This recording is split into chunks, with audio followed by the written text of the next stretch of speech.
কেমন আছো সবাই? আজ শনিবার, এখন বাজে ভোর 4:30। মেয়েকে নিয়ে আমি বেরিয়ে পড়েছি হাওড়া স্টেশনের দিকে যেতে। আমার মেয়ে যাচ্ছে উড়িষ্যা সুন্দরগড় ডিস্ট্রিক্টে, ওখানে ডিস্ট্রিক্টের একটা বড় প্রোগ্রামে কাথাকালির। এই প্রথম ও কাথাকালির বেশম পরে নাচ করবে, কিন্তু আমি দেখতে পাবো না, কারণ আমার ওখানে যাওয়া যাবে না। অর্গানাইজার 5 জনদেরই টিকিট এবং থাকার ব্যবস্থা করেছে।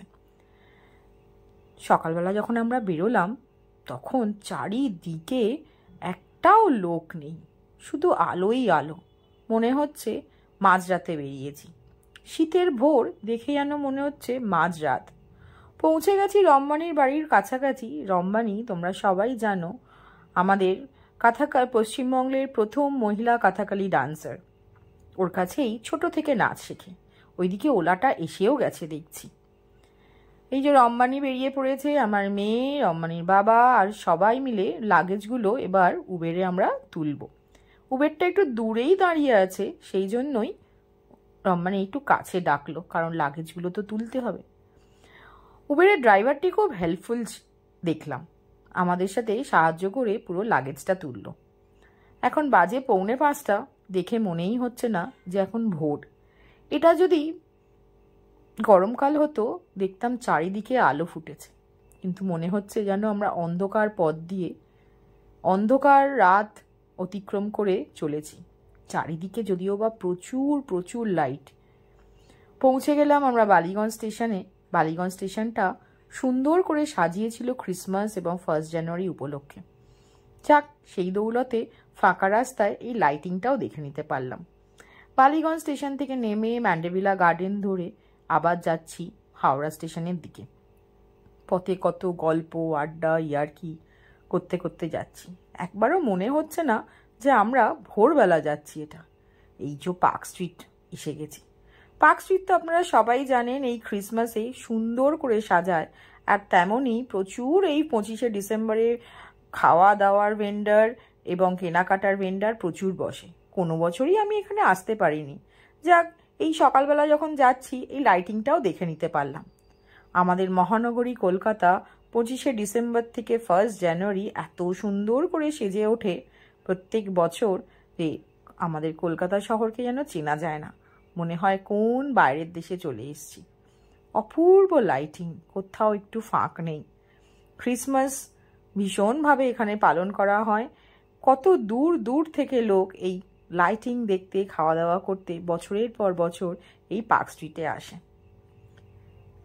যাচ্ছি ঠিক কথা হাওড়া স্টেশনে, কিন্তু মনটা ভীষণ ভারাক্রান্ত। মেয়ে প্রথমবার আমি মেয়েকে একা ছাড়ছি নাচের প্রোগ্রামের জন্য। কোনোদিন আজ পর্যন্ত কোল ছাড়া করিনি। যেমন মনে আনন্দ হচ্ছে যে ও একটা বড় প্রোগ্রামে পার্টিসিপেট করতে যাচ্ছে রম্বানি প্রলয়ের সাথে, ঠিক তেমনই মনে মনে কষ্টও হচ্ছে। মেয়েটা ছেড়ে চলে যাবে, 3টে দিন কিভাবে থাকবো।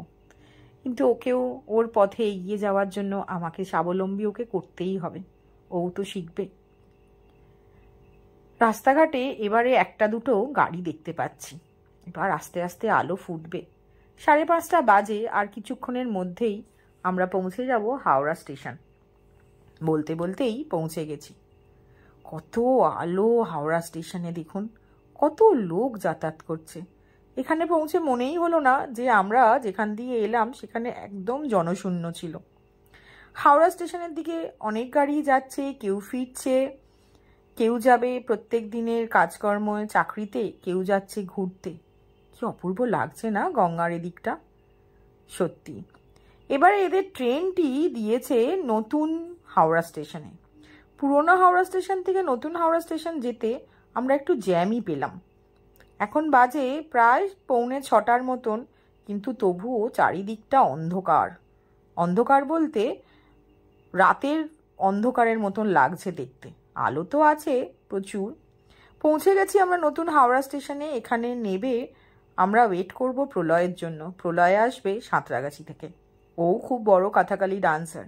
এই যে আমরা নেমে গেছি, লাগেজগুলো নামাচ্ছি। মেয়ে ফোন করছে প্রলয়কে, ও কোথায় আছে।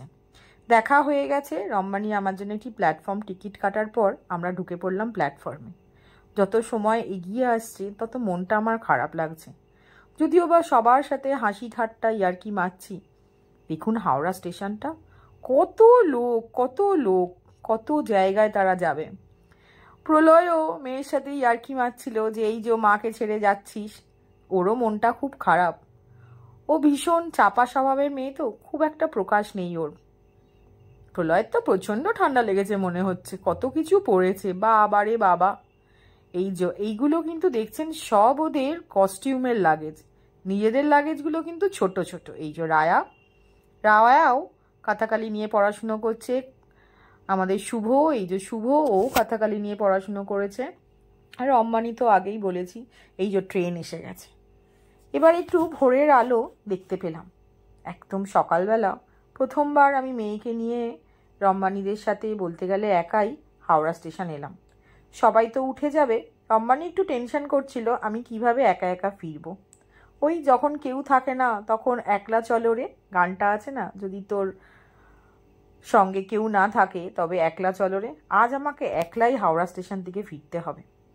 ট্রেনে সব তুলে দিলাম লাগেজ সব কিছু, কিন্তু দাঁড়িয়ে আছি যতক্ষণ মেয়েকে দেখা যায়। আর 3 দিন ওকে তো দেখতে পারবো না।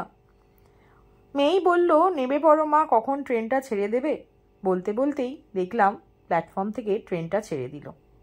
ট্রেনটা বেশ বড় ট্রেন, অনেকগুলো কম্পার্টমেন্ট। প্ল্যাটফর্ম থেকে বেরোতেই দেখলাম বেশ সময় লাগছে।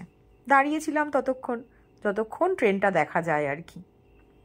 এবার তো আমায় বাড়ি ফিরতে হবে। এবার কিভাবে ফিরবো সেটাই চিন্তা করছিলাম। র্যাপিডো করব না ওলা করব। এই যে ট্রেনের শেষ অংশ দেখা গেল। এবার আমি যাই, বাড়ি ফিরতে হবে। কিভাবে যাব ভাবতে ভাবতে হাঁটতে শুরু করলাম। দেখা যাক, কাউকে না কাউকে জিজ্ঞাসা করে বাস স্ট্যান্ডটা পৌঁছে যেতে ইচ্ছা করলো। এখন বাজে 6:36। নতুন হাওড়া স্টেশনটা দেখলাম সুন্দর করে সাজিয়েছে। যাওয়ার সময় তো দেখতে পাইনি অন্ধকারে যে এত গাছ আছে। সূর্যের আলো ফুটতেই দেখলাম হাওড়া স্টেশনটা, নতুন হাওড়া স্টেশনটি খুব সুন্দর করে সাজানো গাছ দিয়ে। আর অদ্ভুত সব গাছগুলো, যেগুলো আমি আগে কোনোদিন দেখিনি। তবে একটাও সিজনাল ফুল নেই এখানে। সব কথাই বাহারি গাছ আর ইনডোর প্ল্যান্টস। আর এত সুন্দর করে কাটিং করা, দেখে মনে হচ্ছে ছবি, একদম রং দিয়ে আঁকা। কি অপূর্ব লাগছে দেখুন। এটা যে আমাদের নতুন হাওড়া স্টেশন কে বলবে। দূরে ওই গাছটা দেখুন, কি অপূর্ব না, কি অদ্ভুত গাছটা। দেখি একটু কাছে যাই তো। হ্যাঁ, সত্যিই অদ্ভুত। নিচে থেকে স্টেমটা কিরম বেঁকে বেঁকে উঠেছে, আর তার গা বেয়েই তার পাতাগুলো পুরো সাপের মতন উঠেছে। আমি এই প্রথমবার দেখলাম এই গাছটা। প্রথমে ভাবলাম বোধহয় কোনো রডের সাথে গাছটাকে এরকমভাবে জড়িয়ে দিয়েছে। পরে দেখলাম না, গাছটি এরকম। ভোরের আলো একেবারেই ফুটে গেছে। নতুন হাওড়া স্টেশনে যেখানে ওদের কোচটি ছিল, সেখান থেকে স্টেশন থেকে বেরোতে বেশ সময় লাগলো। প্রায় 6-7 মিনিট হাঁটতে লাগলো। আসার পথে এগুলো ক্যামেরাবন্দি করে নিলাম। একদম অন্যরকম গাছ তো, তাই একটু ক্যামেরাবন্দি করে আপনাদের দেখাবো ভাবলাম। কি সুন্দর লাগছে না, এত সুন্দর মেনটেন করেছে এখানে। অনেকগুলো টি স্টলও খুলে গেছে। দূর আর ইচ্ছা করছে না, বাড়িতে গিয়েই চা বিস্কুটটা খাবো। যা ঠান্ডা, আর র্যাপিডো বুক করবো না ভাবছি, বাস স্ট্যান্ডেই যাব। কি মোটা শিকড় দেখুন, এত সুন্দর। ওকে ক্লোজ থেকে আর একবার আমি ভিডিও করলাম। ভোরের আলো পুরোই ফুটে গেছে। 6টা 6:30 তো বেজেই গেছে। তবু শীতের ভোর তো, মনে হয় যেন বাজে বোধহয় 5টা। কতটা দূর ট্রেন চলে গেল, মেয়েও কত দূর এগিয়ে গেল। নতুন স্টেশন থেকে দেখলাম পুরনো স্টেশনের একটা পথ আছে। আসলে আগে কোনো দিন আমি একদম হাওড়া স্টেশনে একা একা আসিনি, তো এত ক্লোজলি দেখিনি। যতবারই এসেছি পরিবারের সাথে, যেখানেই ঘুরতে গেছি পরিবারের সাথে। আমাদের হাওড়া স্টেশন কত কিছু স্মৃতি রোজ বয়ে নিয়ে যাচ্ছে। কত লোকের হাসি, কান্না, ঠাট্টা, ইয়ার্কি, দুঃখ, কষ্ট, যাওয়া আসা সবই এই হাওড়া স্টেশন। দূরে ওই ব্রিজটা, হাওড়া ব্রিজটাও কি ভালো লাগছে না। কত লোকের আনাগোনা, কত দূর মানুষ যাচ্ছে কত কাজ করতে। আমিও যাই। একজনকে জিজ্ঞাসা করে নিলাম হাওড়া স্টেশনের থেকে হাওড়ার বাস স্ট্যান্ডটা কোথায়। ভাবলাম বাসে করেই বাড়ি ফিরব, একেবারে এখান থেকে উঠবো, একদম গিয়ে নামবো আমাদের বাস স্ট্যান্ডে। 212 বাসটির জন্য আমি যাচ্ছি বাস স্ট্যান্ডে। বাস স্ট্যান্ডটা তো চিনি না, যাই হোক চিনে উঠে পড়বো। চলুন আজ আমি এখানেই শেষ করছি, আবার দেখা হবে আবার কোনো নতুন ব্লগ নিয়ে। ততক্ষণ সবাই ভালো থাকবেন।